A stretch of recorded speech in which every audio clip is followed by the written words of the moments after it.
Hi, let's talk about arrays of arrays. I'm going to presume that you've read the book and that you've also watched the video in the playlist that shows how arrays of arrays work. Just a very quick reminder from here in the exercise book. If I have this array here, which is two-dimensional, here's the first row, second row, third and fourth rows. And if we were to look at a memory diagram, here's what it would look like. The array is a reference to a one-dimensional array of references. So we have references to other references. The first item in the array is a reference to the first row. The second item in the array is a reference to the second row, and so on. So that's the inner structure of a two-dimensional array. And what I'd like to do tonight is do this exercise 15.2, where we're going to write methods for doing input and output of a two-dimensional array. And we'll call that io2d.java. So let's save this under the name io2d.java. I'm going to remove the word public here. It's not really necessary. That way, if I ever want to put it into a file with another class, I can do it. The purpose of this is to write utility methods for input and output of two-dimensional arrays of double values.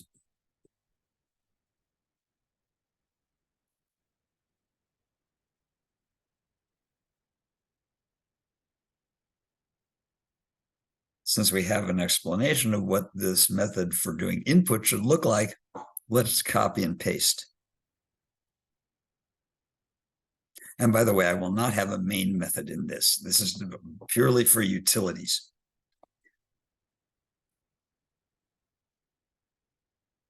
And let's format this nicely. I'm going to stop recording here so you don't have to see me doing all this editing.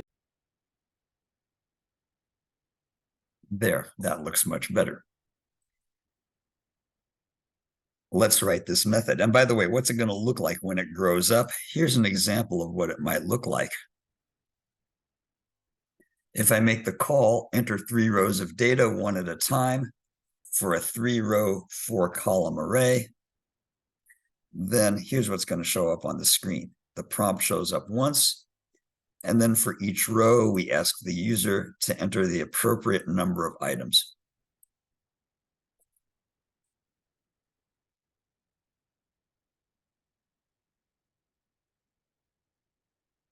Hey, this is going to be a public static. It's going to return a two-dimensional array of double, and it's going to be called get double array 2D. And there are 4 parameters: a scanner, which we'll call input, a string for the prompt, an integer for the number of rows, and an integer for the number of columns. The first thing I want to do is create my result array. That's going to be a two-dimensional array of double called result, and it's going to be a new double array with the given number of rows and the number of columns. And eventually, by the way, I'm going to return that result. There's going to be some code in the middle of this. Let's just compile this and see if that works okay.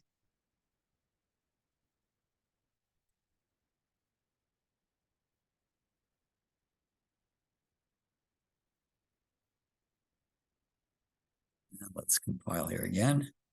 Okay, perfect. It's finished successfully, so I'm happy. Now what we're going to do is we're going to display the prompt on a line by itself.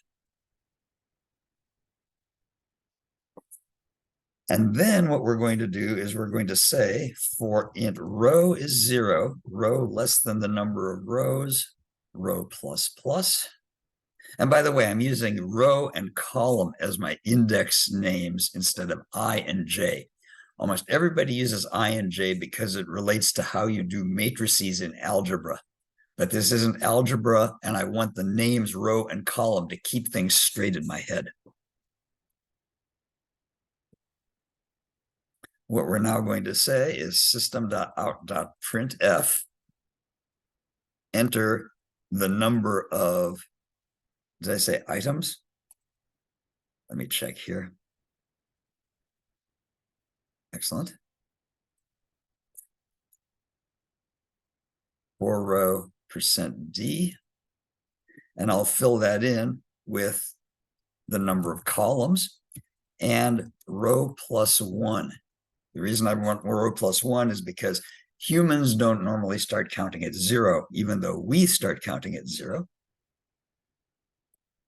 And now for int column is 0, column less than the number of columns, column ++. I'm going to say that the result at the given row and column becomes input.next double.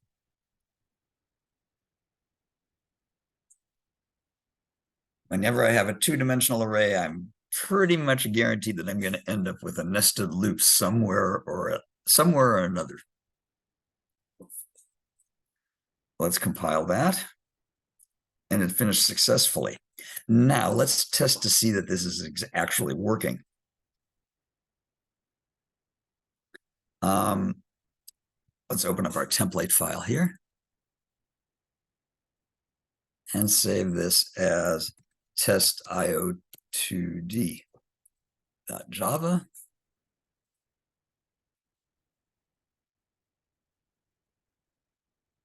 And we're going to test to see that the input and output methods in io2d.java work as advertised.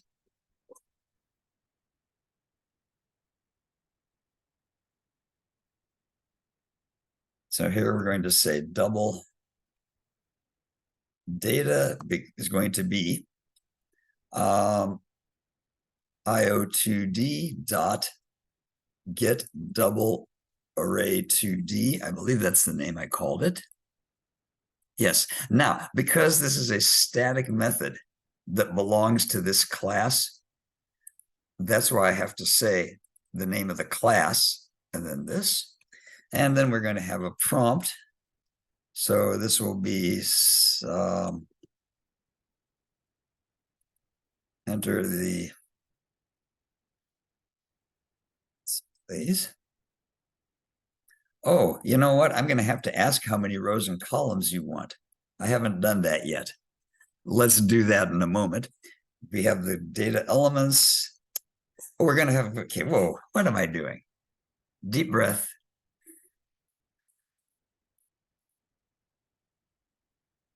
The scanner comes first, then the prompt, then the number of rows, and then the number of columns. So input is going to be our scanner. And then we're going to have the number of rows and the number of columns. Notice I've named it differently, but that's okay because there's no need for the parameters and the arguments to have the same names. So the first thing I really have to do is system.enter number of rows and columns separated by spaces. And then I'm going to have here integer and rows becomes input.nextInt. And the number of columns is going to be input.nextInt.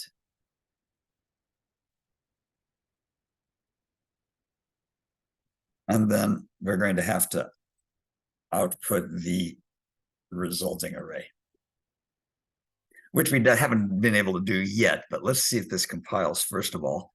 Great, that compiled. And it looks like I'm running it down here. So let me make it run in a new window. Excuse me. I just added this feature so I could have a terminal, and now I'm regretting it.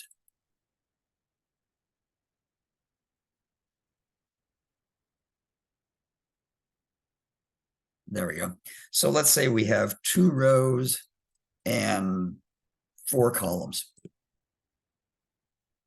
So we have enter about 4 items for row 1, let's say 34.5, 45.6, 56.7, and 67.8. And for row 2, we'll have 10.0, 66, 47, and 11. Well, it didn't crash, so we're very happy about that. Now, there is one slight problem here, and I don't think it's worth changing right now. I'd rather continue with the flow of it. If you want to fix it on your own later, that's great. The question is, what happens if I have 1 row and 1 column? Then it says enter 1 items for row 1, which is a little bit ugly. So if the number of columns happens to be 1, we really should change the prompt, but we'll worry about that later. Now, the question is, what is this array? What does it look like? Well, if I were to try something like this, for int I0, let's return row 0, row less than data dot length, because remember, the length of this array is the number of rows that we have. If I do system dot out dot print line of data sub row, let's compile it and run it. And let's say I have 2. I'm going to just do a 2 by 2 array here.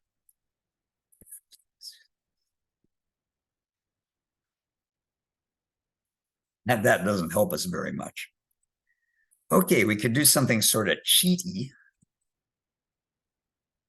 Well, let's call it sneaky. It's not cheating, but it's sort of sneaky. We could say print data sub row. Instead of printing out that, we'll have arrays dot to string of data row. Compile that. And then if I have a 2 by 2 array, and that's not bad, looks okay. Not terrific, but okay. What if I want it to look a little bit better, though? Let me see if I can find what it should look like here. Arrays of arrays. Excuse me, I seem to have the wrong. There we go. Then this is what I want it to look like. I want everything to line up nicely here. And notice I'm putting only 1 digit after the decimal point. So this is what I would like it to look like. And what's the name of that method going to be? The name of it is print double array 2D, and we give it a format string. Oh, how very clever. And then the values. Okay, I like that a lot.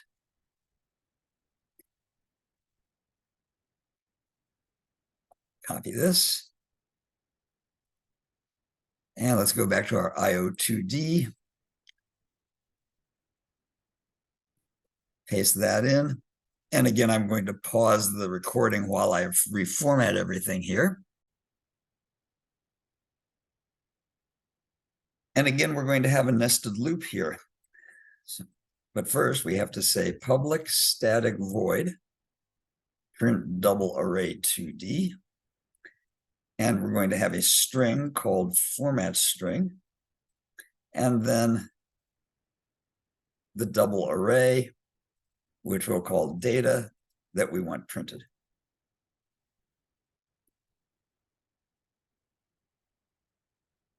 Again, we have a nested for loop. For row is 0, row less than the number of rows that we have, row plus plus. And then for column 0, column less than, actually, we don't know the number of rows here. We're going to have to extract it.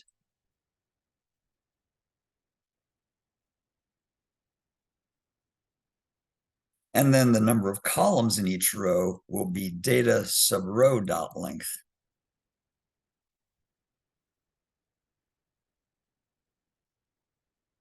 And then we'll also do a system.out.printf, format string, and the data at the given row and column.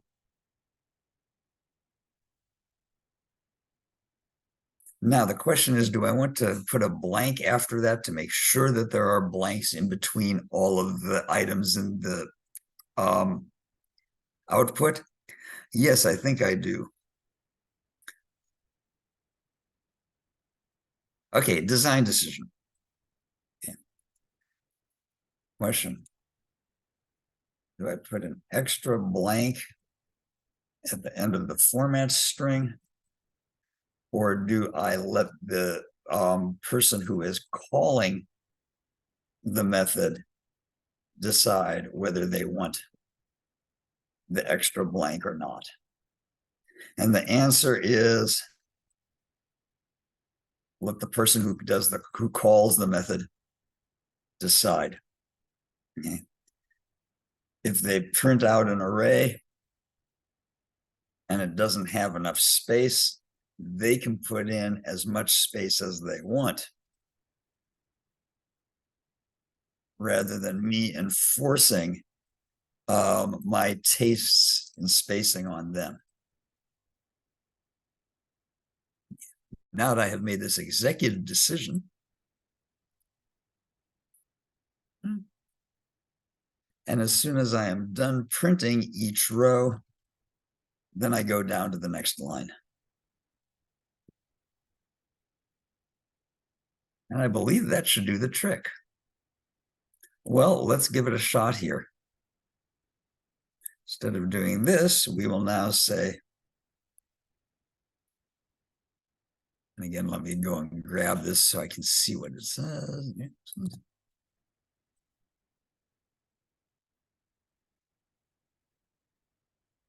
And let's call it for 7.1f, which means it'll be 7 spaces allocated with 1 to the right of the decimal place.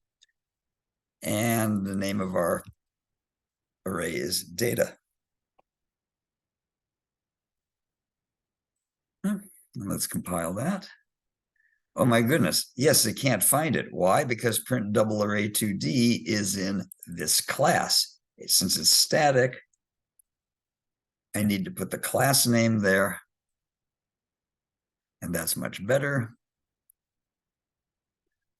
And let's run it and see what happens. So let's say I have 2 rows with 3 columns. So 3 items for row 1 will be 10.66, 55, fine, 4711, and 505.217. Oh, these have to be separated by spaces, not commas.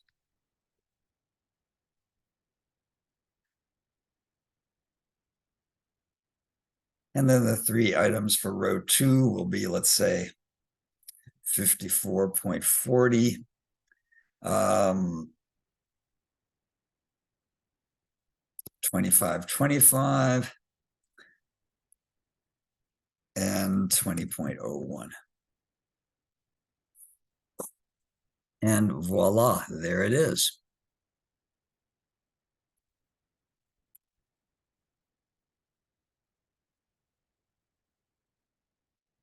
And I should probably do a system.out.println here for readability. And that does it for tonight's mini lecture. This is a really very mini lecture. Its main purpose was to show you how to read in 2-dimensional arrays and how to write them out.